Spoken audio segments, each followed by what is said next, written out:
So many planes, so many good planes, which to use, which to use. Well, today I'm going to change things up and go kill an outrageous number of players with a Vautour. Yes, you heard that right, a Vautour. You know, that sucky French bomber? Yeah, I'm gonna go on a wild air-to-air killing spree with it. Now, if you're confused, hi, I'm Aoyal Ipe, and I like to hop into top-tier air arcade matches and hunt entire teams by myself. Now, the disadvantages of the Vautour are that, well, it's a goddamn bomber airframe, right? So it turns like a cruise ship, which is a problem in a dogfight, and that's not even what the War Thunder Wiki says is mediocre about this plane, or the other thing the War Thunder Wiki says is mediocre about this plane. However, this plane does have 3.5 advantages going for it. Those are speed, energy retention, to giant cannon, and extra special to just this one particular version that I'm flying, the game's earliest radar missiles. And they are downright sucktacular. Like, you can use them if you really know what they're doing, but oh boy do they suck. So, I guess I should explain the funky missile first. The Matra R511 takes a second or two to arm its fuse, so if you, say, try to shoot someone in the face from less than 2 kilometers away, which is how you use any other early radar missile,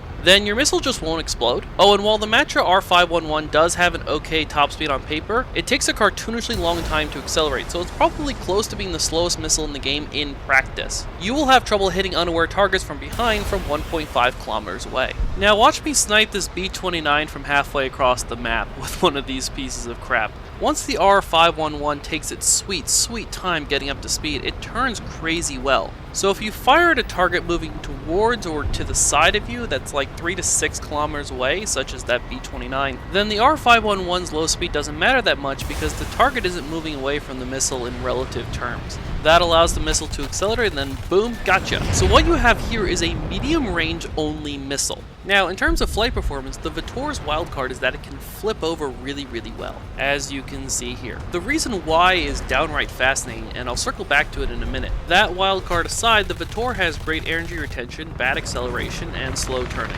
The other big thing is the big gun. This thing has a 1-second burst mass that is about 75% as much as an A-10, which is an outrageous amount of firepower. It just shreds people. So the basic way you play this plane is you get it up to speed and then you just freight train your way across the map, and you're too fast for anyone to catch, so you just boom and zoom people. Just shameless hit and run attacks. A key benefit of having the radar in arcade mode is that you can use it to aim the massive cannons. That green circle is supposedly for aiming radar missiles, but at close range it's a pretty good proxy for where to aim your bullets too. So if you need to make a flanking shot at someone from like a kilometer away, you can just hose the circle down and your enemy should fly in your stream of bullets. Now, I have a problem. An F-86 has decided to chase me, and he is just barely not able to catch me, but he's still almost neck and neck with me in terms of raw speed. So I can't gain enough distance to safely flip around and hose his face with my giant cannon. If I tried, he would just have the entire silhouette of my giant bomber to aim at, and I'd be so dead.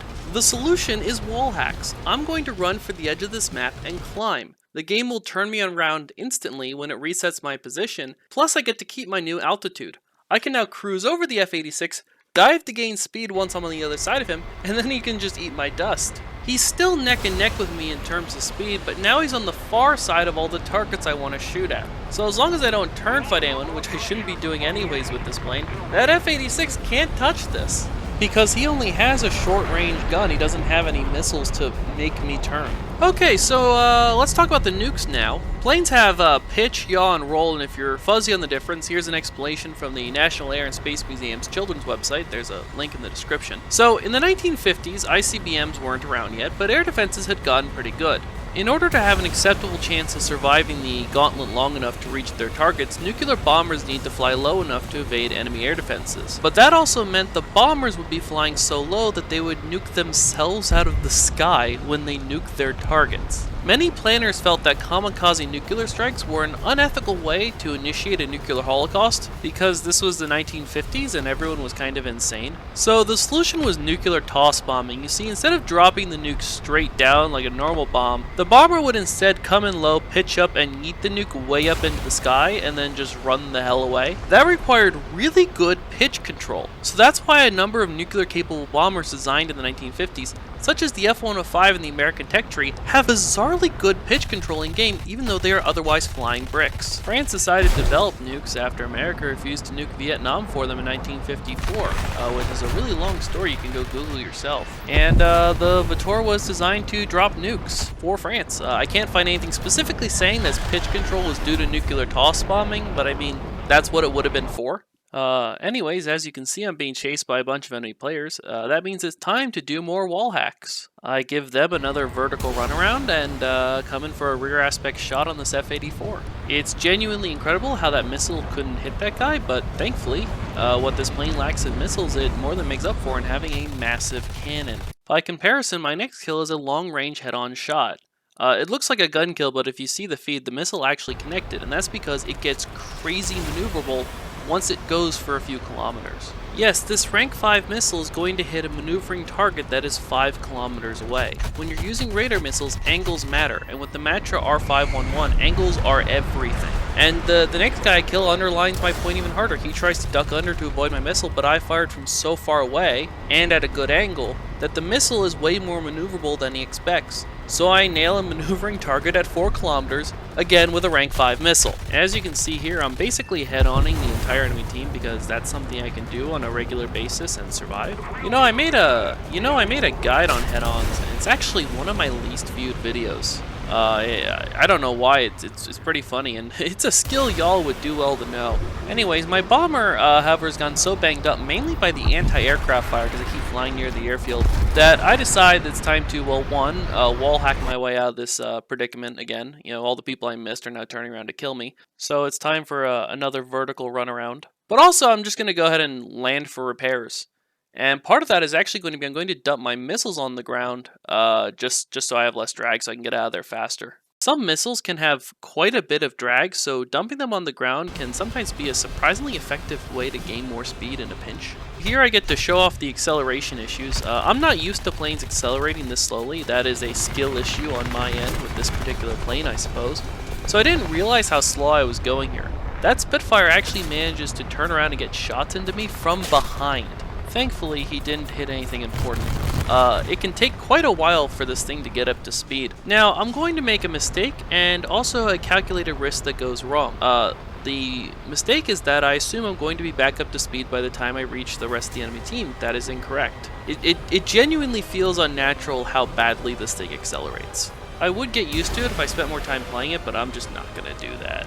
For the calculated risk part, keep your eye on that F-80 I just launched a missile at. I'm going to switch this F-2H that presents an easier target, while that F-80 continues to turn fight a friendly ME-163. I assume that F-80 is distracted by the ME-163, but he instead switches and targets me.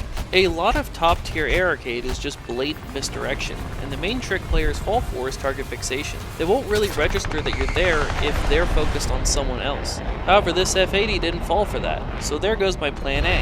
However, I was going so slow that he had a window to kill me because I couldn't outrun his turn. So I didn't really have much of a plan B, and one of his first shots killed my pilot. And that's how my double-digit kill streak in a goddamn Vautour ended. I thought that was a really interesting death to explain. So let's pop a backup and continue the rampage. Once again, we see how maneuverable the R511 is at a long enough range. That's the key to this missile firing from far enough away when I take out this F7F. That was another maneuvering target it managed to hit. Like all missiles, it has its pros and cons. I know it looks good when I use it the right way, but the use case for this thing is so narrow, and the missile itself, it's really hard to learn how to use it. It took me quite a while, actually.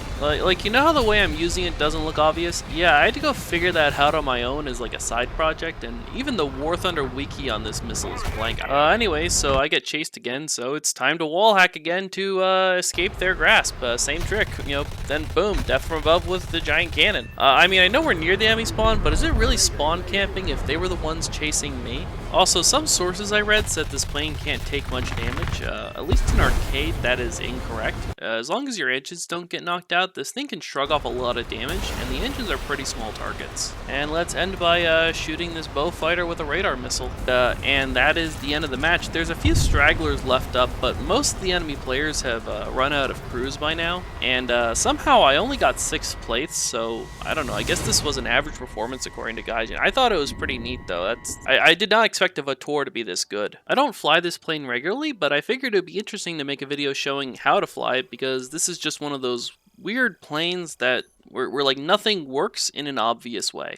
My next video will be Dogfighting Part 3, and you can subscribe if you don't want to miss that. Plus, to be fair, if you subscribe and ring the bell, you don't have to remember how to spell Aoyolaipe if you want to see my videos again. And if you want to watch my cheat codes guides for Air Arcade, here's a playlist, plus a few random videos of mine that YouTube correctly tells you are worth watching. I hope you enjoyed the video, and thanks for watching.